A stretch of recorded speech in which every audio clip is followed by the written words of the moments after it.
Shalom bagi kita semua, damai sejahtera daripada Allah Bapa, kasih daripada anaknya Tuhan kita Yesus Kristus, serta persekutuan daripada Roh Kudus akan menyertai kita sekalian.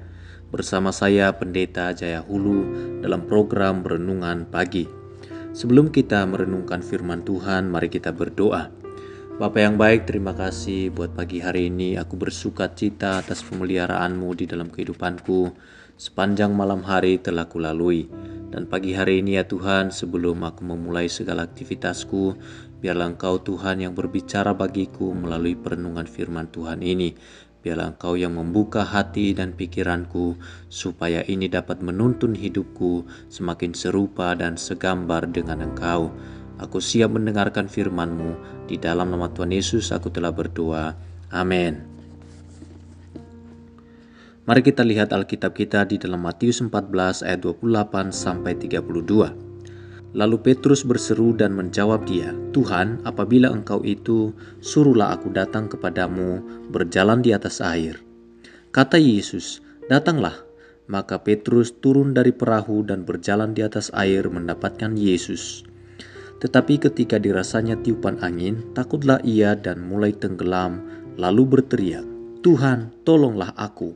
Segera Yesus mengulurkan tangannya, memegang dia dan berkata, "Hai orang yang kurang percaya, mengapa engkau bimbang?"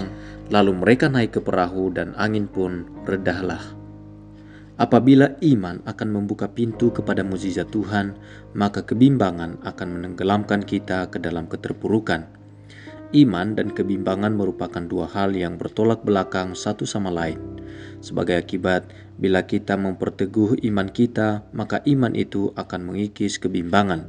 Sebaliknya, bila kita membiarkan kebimbangan merajalela, maka kebimbangan tersebut akan menumpulkan iman. Oleh karena itu, bila iman memungkinkan kita untuk mengalami mukjizat Tuhan, maka kebimbangan yang menumpulkan iman akan menghalangi kita dari mengalami mukjizatnya. Bahkan lebih lagi, kebimbangan akan mengakibatkan kita terperosok ke dalam persoalan yang lebih dalam.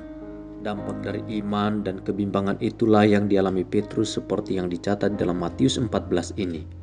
Karena ia percaya kepada perkataan Yesus, yaitu datanglah, maka mukjizat pun ia alami.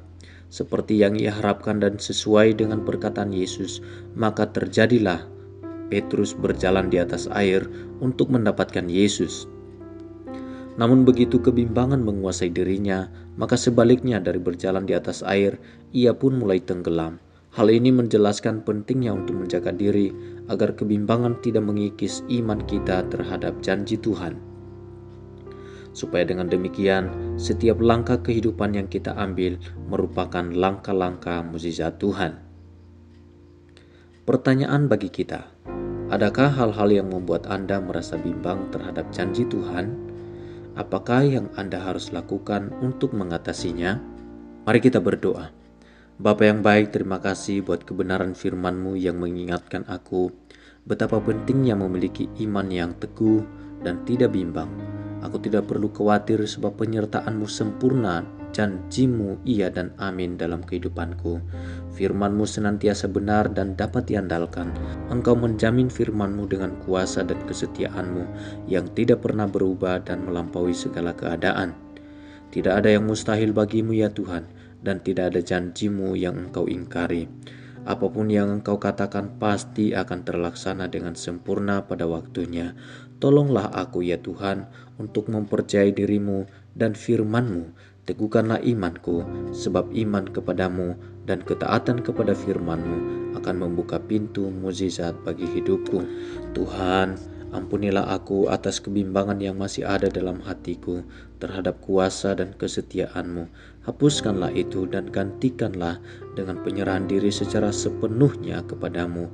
Dengan harapan kepada janji-Mu, aku menyerahkan hidupku di sepanjang hari ini ke dalam tangan-Mu. Tuntunlah, sertailah diriku, topanglah setiap langkah dan serta keputusan-keputusan yang kuambil dengan kesetiaan-Mu. Izinkanlah aku untuk mengalami mukjizat dan keajaiban-Mu, supaya dengan demikian nama-Mu dipermuliakan atas kehidupanku.